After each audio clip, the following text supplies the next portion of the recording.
In today's complex business environment, leaders need not only to be prepared for the worst, but also to build their resilience.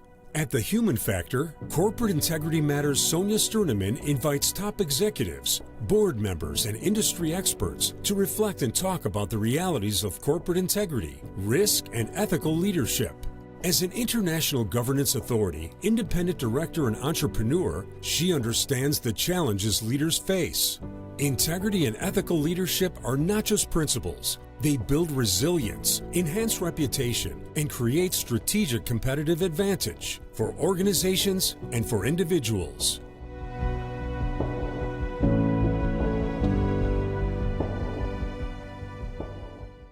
Today, I'm honored to be in conversation with you, Melody Moore.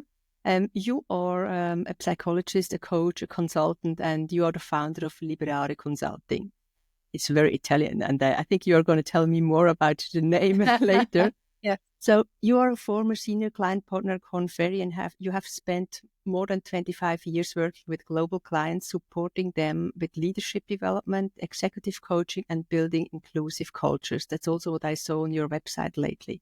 Your passion is to helping leaders and organizations to be the best, most authentic, and versions of themselves. So I'm curious what you sum under this kind of all these kind of words. So you live outside of London. That's what I saw with your daughter and dog. So my one is also now under the table right now and listening to you're telling us. And you spend your spare time enjoying gardening and getting out into beautiful British countryside. Is there anything you would like to add to that?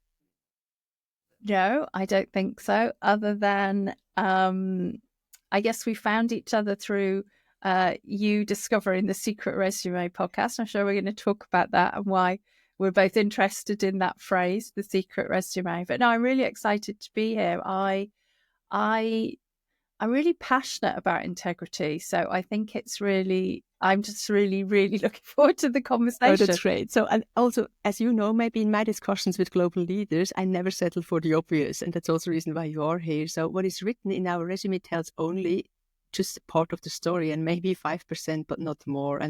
But what truly shapes leadership is integrity, I think. And I would also like to know how it influences at the end the corporate integrity as such. And today we explore the unseen factors, as you said, that influence decision-making, risk and resilience at the top. And you have a lot of experience also in that field. So what experiences have shaped today's guest? That's what I would like to know from your side afterwards. And what can we learn from the hidden resume of leadership?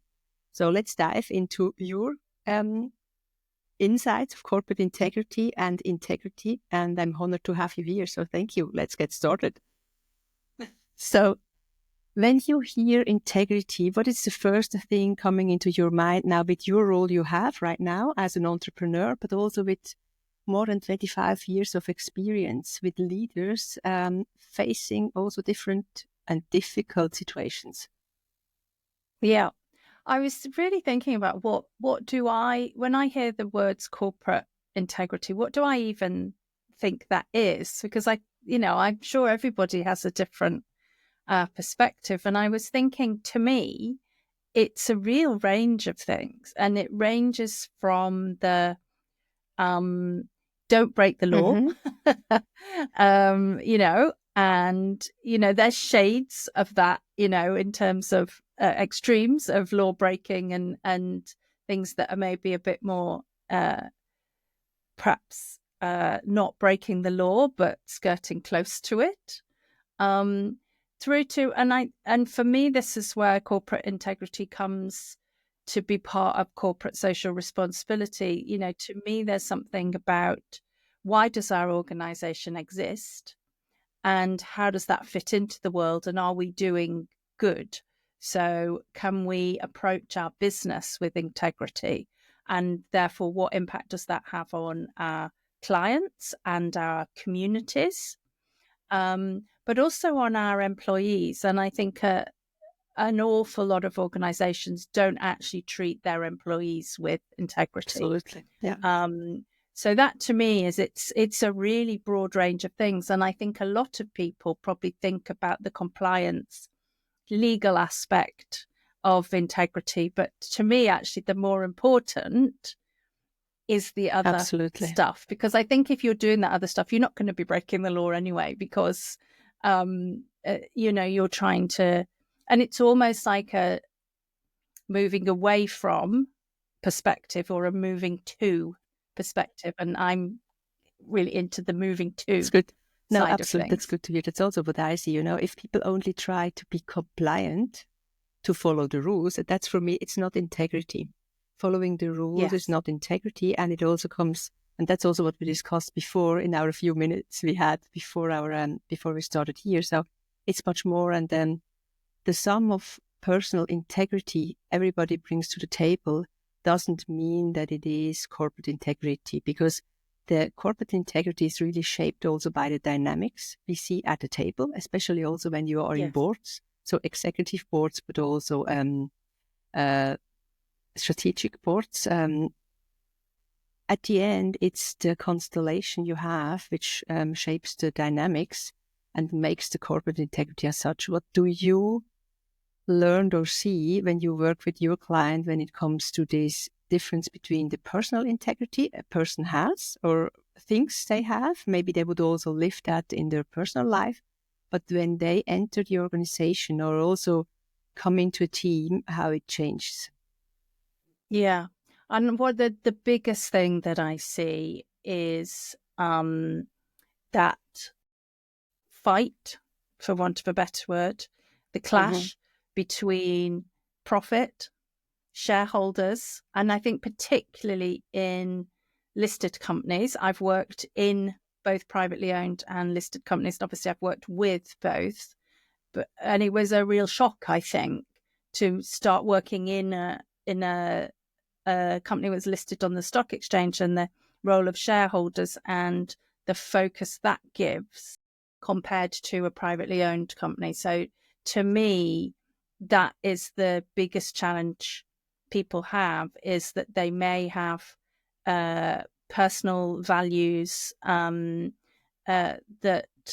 then they have to, or feel they have to, quash in order to be constantly focusing on shareholder return. Absolutely. And I have quite strong views about how that has a very short-term thinking.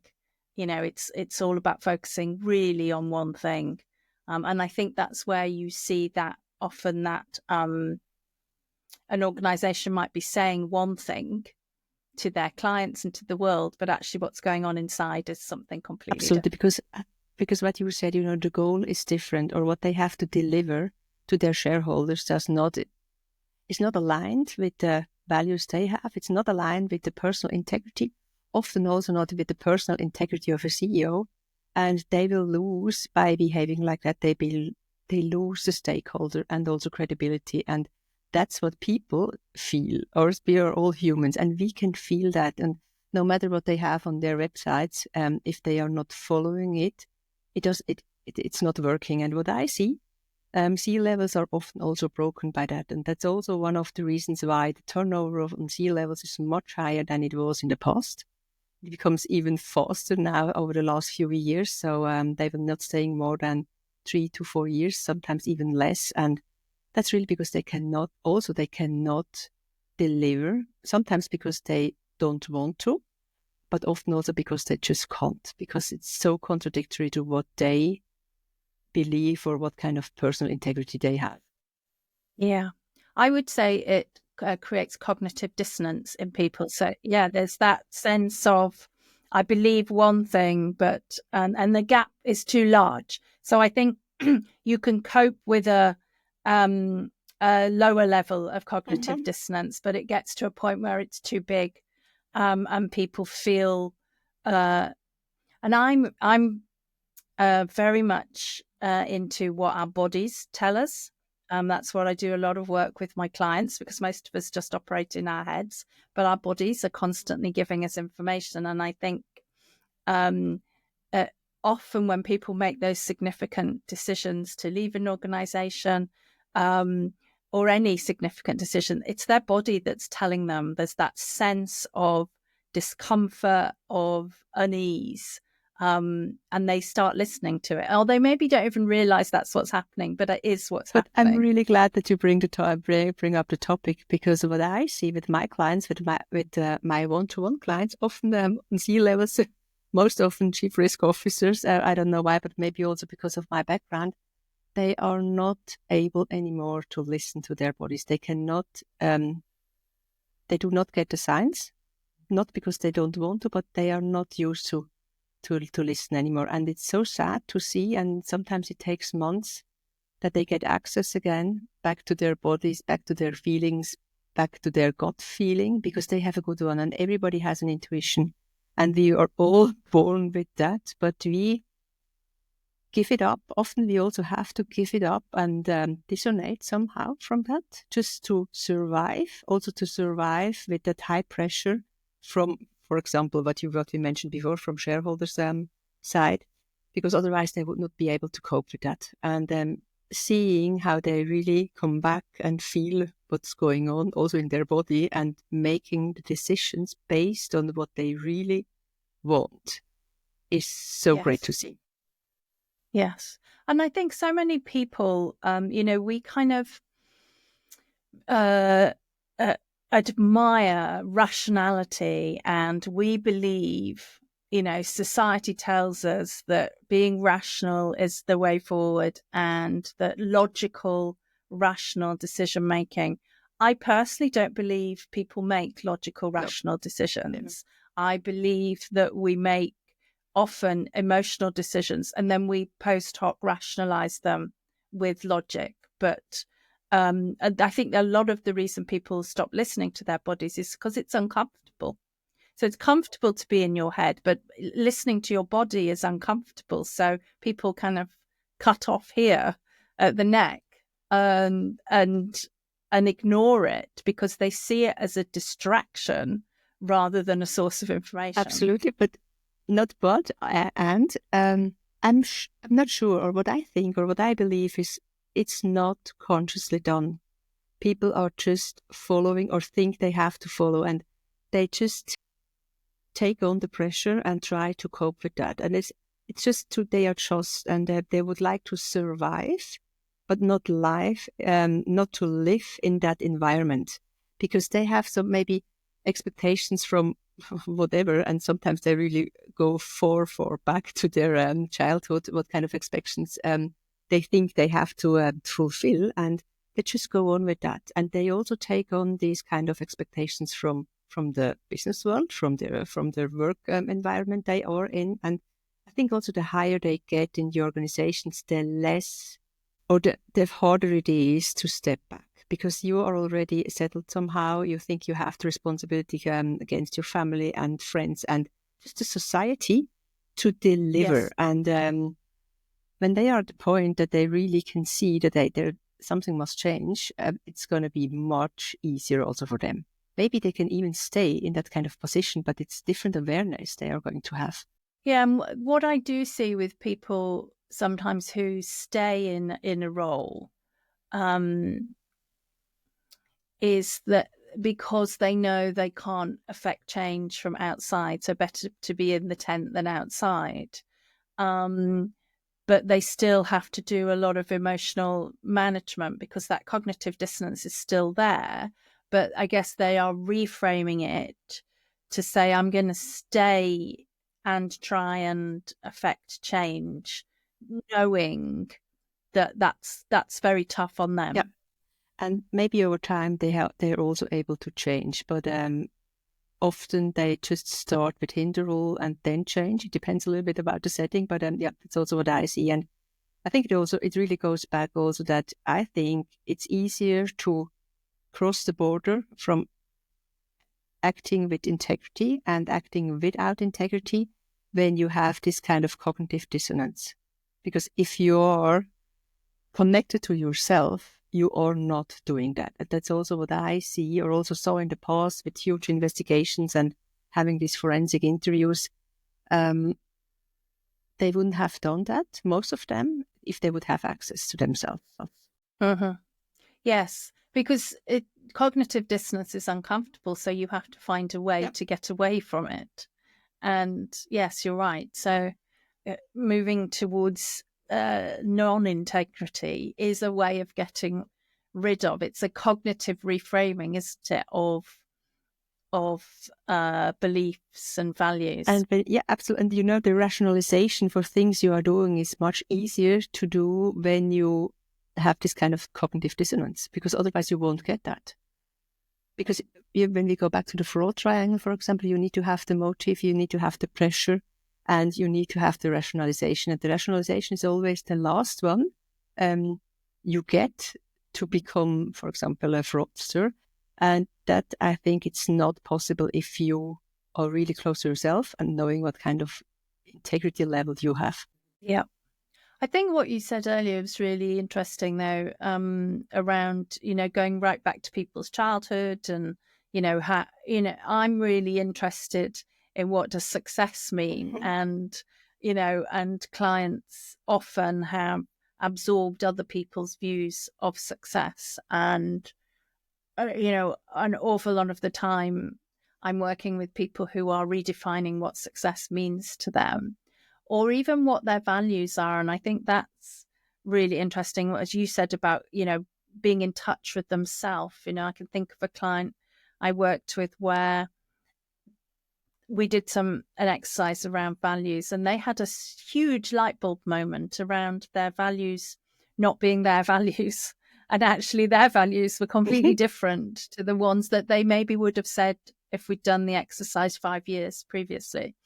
And they realized that they'd absorbed those values from elsewhere, and actually their values were very different. And it gave them more confidence, actually, in the way that they were operating, because it was much more aligned to their values rather than their actual values, rather than the ones they'd kind of adopted. Absolutely. And we all bring, for example, you work now with a client, and when you said now with what you ask about success, or what does it mean success, I have another question I also bring in with the one-to-ones I have. So for whom are you doing what you are doing? And yes, often they just look at me and say, hey, I just do it for me, But no, it's not. If you dig a little bit deeper, it's often not for them. It's expectations, and you have to perform, and you're, for example, only loved when you do, and not when you are. And I also like to ask them, so there's a difference between what you could do because you are capable, because you have your expertise, you have your skill set and everything, but what do you want to do? And if you just compare these two different outcomes, some of them are just overlapping, that's okay, but often they just do what they can do and not what they would like to do. And it's a process to go through that. And it's also interesting to see how people change over time. Most of my work, and I'm guessing yours is similar, is with people who are in their 40s and above. And men and women equally, I find exactly the same experiences with men and women. But people get to that point, I think they're often quite successful, but they're questioning, is this really it? And that they are able to question that something needs to happen from externally often. That's what I see. People are not, or we are just humans, and as long as it works, and it's okay. But there must be some point, no matter where it comes from, where they feel some kind of smaller or bigger crisis, that they start to think about that and realize that what I did now for the past, maybe it's not what I would like to do for the rest of my life. Yeah. What you said before with the values, and I think that's super interesting also when it comes back to the corporate or to the boardroom table. As long as people are not authentic with their values, because maybe they don't even know about it, it's a huge risk when they bring themselves to the boardroom or to the table, because having 12 people in the room, all of them not being authentic, creates a complete different tone at the top. Yeah. I was talking to a friend the other day. We've got very similar work backgrounds, and we were talking about competencies and how competencies are used by most organizations to articulate how they want people to be. And I'm finding increasingly, despite having used competencies for most of my career, I'm finding increasingly myself becoming a bit anti this idea, because I think what it does is it encourages people to behave inauthentically, and to lose touch with who they truly are. And it's kind of anti-inclusion, really, because it's saying everybody needs to be behave. And I know this isn't how all competency models are applied, but I guess where I'm coming from is I see some really great people who are given feedback, and the feedback is basically be less of who you are and more like this, more like me, is usually the, and so organizations fill themselves with people who are faking it to some extent. And so I can imagine exactly what you're saying then. All those people get to the boardroom and you've got a whole bunch of people who are effectively faking aspects of themselves. Yeah, because they want to please, they want to deliver. They would like to deliver these kind of competencies they are asked for. And what I love to ask in interviews on C-level, but also for new board members, I would like to know what kind of crisis experience they have. And no matter what kind of crisis, I would like to hear that, because in the moment they are able to talk about it, they really own it. They went through that, and it's super interesting to see how people react on that question. Because some of them still try to hide, or because everybody had crisis in their lives. So that's at that age, I think it's just normal. And I think the more crisis aware and crisis competent you are, the more authentic you become. Yes. I often find interesting questions around, similar to the crisis question, I think, around when has something not gone well? And some people can't even tell you that because they don't want to appear at all vulnerable. And then also, what did they learn from that, and how did they behave differently? And again, I've had people who can't even tell me what they've learned from a difficult situation. And I'm like, that everybody needs to be able to do that. And again, it's to go back to your point around being out of touch with themselves. That just shows a lack of introspection to me. If you can't own when something's not gone well and what you've learned from it, it's too much about putting on a good face. And I think all organizations, they need management teams who really bring these it's not a competence, but it's more than a reflection to the table.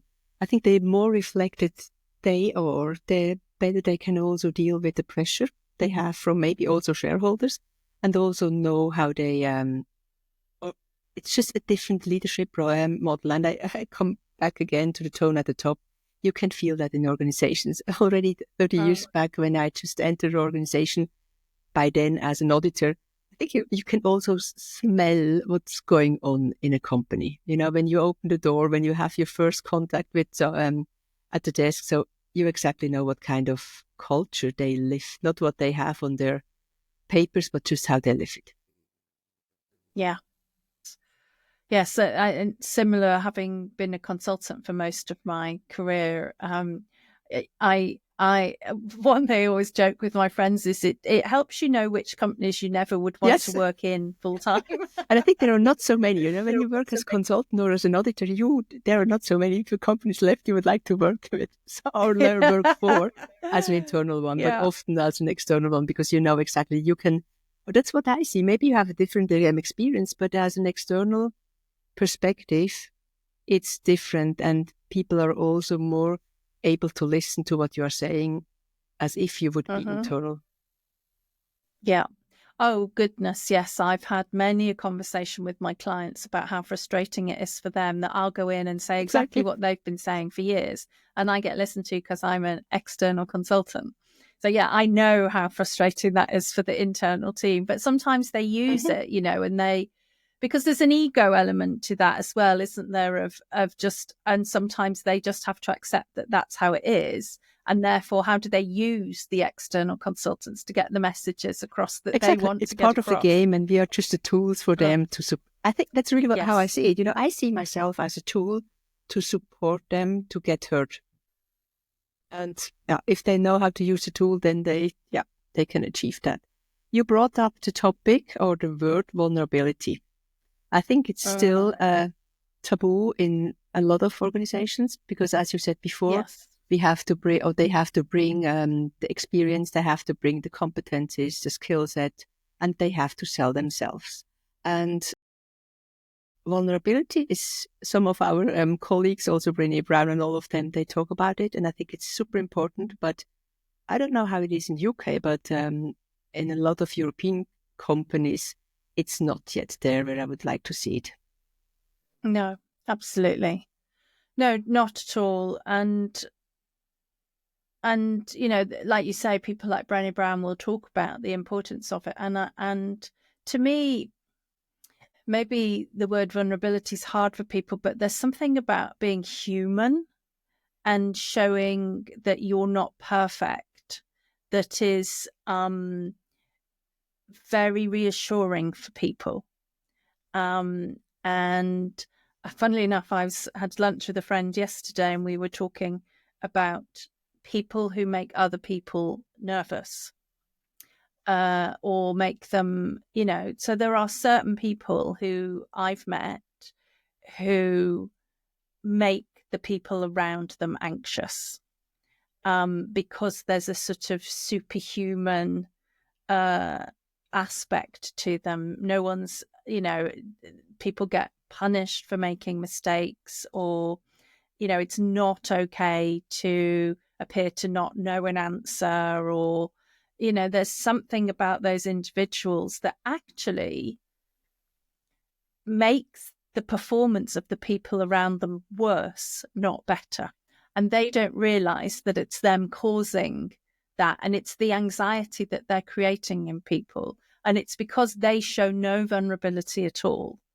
They're like Teflon coated, and but I see it time and time again that certain people more than others will be negatively affected by that. But I think all these people with this kind of Teflon on them, for me, or what I see also when I work with the clients or with this kind of people, these are most of the time the most insecure people. Because they try to be as perfect as possible, but with that, they really take all the spirit from the other ones because they think they have to be exactly the same. And by doing that, they are becoming anxious. They are losing their own self-value somehow, or they can't trust in themselves anymore. And it gets worse and worse, and it ends in a toxic environment for people to give their best. And I think on the surface, it often looks like the team is successful, but it's got this undercurrent of anxiety. And actually, I think if that was lowered, people would behave better. I mean, sure you have the same conversations with your clients about that kind of over arousal of the nervous system has a really negative effect on your brain. And particularly on your ability to think, to speak, it kind of, it's that whole fight or flight or freeze. And, these people will go into fight or flight when they're around them. And they don't realize it, I think, that the negative impact they're having. But it means that, from an integrity perspective, people don't feel able to challenge because they're in this, or even they can't articulate their challenge because their brain is not quite working correctly. And that's exactly what I think. What you said now, they cannot articulate or they should speak up. And here I think that's the difference I see. The corporate integrity, if the corporate integrity as such is allowing this kind of environment where failures are not allowed, you have to be perfect, and vulnerability is not an asset, but rather an issue or a problem. I think when you have such kind of corporate integrity in an organization, the individual integrity, as you said at the very beginning, will face some cognitive dissonance, which is an issue. And that's exactly the clash I see. And then we can of course, we can work with the individuals, and the individuals would like to have support and understanding what's going on. But these people, they will leave. If you have such a unhealthful corporate integrity culture, you cannot keep these people who would really like to give their best and be authentic at the table. And I think that's one of the biggest, how should I say, challenge that organizations often cannot see, that corporate integrity is much more than just compliance. One area you just reminded me when you were talking then that I see frequently is around bullying. And to me, that's a really good sign of how much integrity an organization has. And maybe not even necessarily just bullying, but poor behavior, let's say, and whether people are held to account for that poor behavior. And I consistently see that people aren't. So they are causing chaos and an unpleasant work environment for people around them, and they're not held to account, perhaps because they're a high performer or they're very senior. But that to me is a really, I've been doing a lot of work recently in the health service in the UK, and incivility is the phrase they use, but it's come up in every single place that I've worked. And sometimes from talking about very senior levels, it's coming down from the top, and it's not being tackled. And that to me is such a good indicator of integrity. That's almost like a bare minimum, is it? Can people come to work without being treated badly by their colleagues? Kind of a low bar. That's it. It's great that you mentioned that, because I saw that also over the last few months, misbehavior, disrespectful treatment of people, so really against the code of conduct. And the higher that person who behaves like that is in the organization, the less sanctions will be given to that person. And personally, I really have a problem with that, because why should somebody on C-level be less sanctioned for misbehavior than somebody who is not on that level? And there is no excuse why hierarchy should make a difference. Misbehaving is misbehaving, and if it goes against the code of conduct and all the values you have as an organization, and also humans, human rights, it can't be. And this kind of, case studies, I really hope that that it's going to change, and the awareness is going to be raised that this is not acceptable. I had an interesting conversation. It's obviously my diversity and inclusion work. These kinds of questions come up a lot around fairness. And I had a really interesting conversation with one senior team that worked in the hospitality industry. So they were they wanted everything to be fun. And the chief exec was saying, I don't want it to become not fun around here anymore, and this whole question around banter and jokes and all of those things. And I think it's a really interesting question, isn't it? Because it feels less fun to them, but maybe it feels a lot more fun to other people who were on the receiving end of the banter, who really didn't like it. But banter is such again, there's an integrity question for me around banter and jokes. And I think often jokes and banter are at the expense of somebody. And same, I feel very strongly about, and this is nothing to do with work, but about pranks. I think they're really horrible because it's always at the expense of somebody. And that just feels cruel to me. And I just don't find any of that stuff funny, because it's unkind. It's unkind, and it's a pattern. And I think it's also often used to hide something.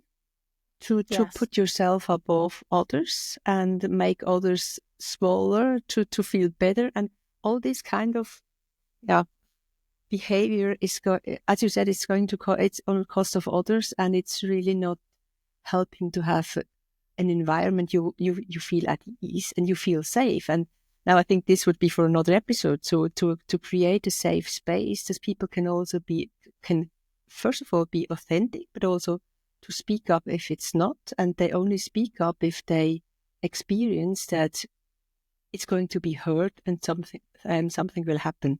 If nothing happens, and that's what I said before, that if somebody's misbehaving on a high level and nothing happens, they will never ever speak up again. Yes. I come across organizations that put everybody through, bystander training or whatever. And then they say, well, they still won't speak up. And I'm like, that's because it's a cultural issue. And a little bit of training is not going to solve the problem, because unless you are having those conversations around what is and isn't acceptable and holding people to account for unacceptable behavior, then people are not going to speak up because they are afraid to. So you can give them all the training you like, but if they're afraid, it's not going to happen. When you mentioned training, I had another discussion, I think 2 weeks ago, and I said, hey, forget about it. All these kind of online training when it comes to integrity and culture. Clicking through some questions, everybody can answer that, and it's not helping. Maybe it's outdated, but when it comes to integrity and culture and how we behave and how could we articulate ourselves and what we need, you need to be in a room or at least virtually see each other, and you need to build up connection, because otherwise it's just not possible. And I'm curious what's going on in that environment, but I think all these kind of online trainings are not helpful if you really want to change something. Absolutely. Then they have no emotion attached to them. And I was thinking about, how much does corporate integrity come up in my world? And the answer is probably not enough. Nope. That's also the reason why I really think that we reach, and it's also nice that we have such a great audience, that we reach the right people and make them also heard, because knowing that there are other people around all over the world who really strive for integrity, but also corporate integrity, it already helps to increase the awareness.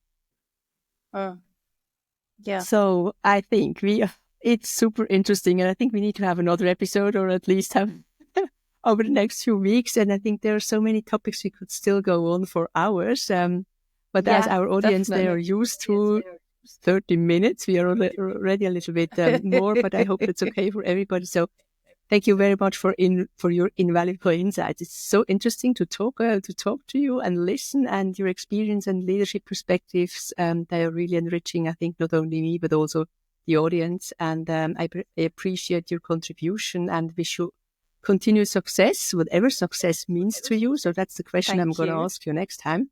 But not only in leadership and decision making, but with whatever you do for yourself, for your own integrity, for your own reflection. And I think it's really for the advantage of everybody. So thank you very much. Thank you. I've enjoyed it. This was another episode of The Human Factor Corporate Integrity Matters, where we uncover the leadership strategies that define governance, risk, and resilience. Guided by the principle corporate integrity is the foundation of trust, resilience, and long-term success, as we heard in our discussion before.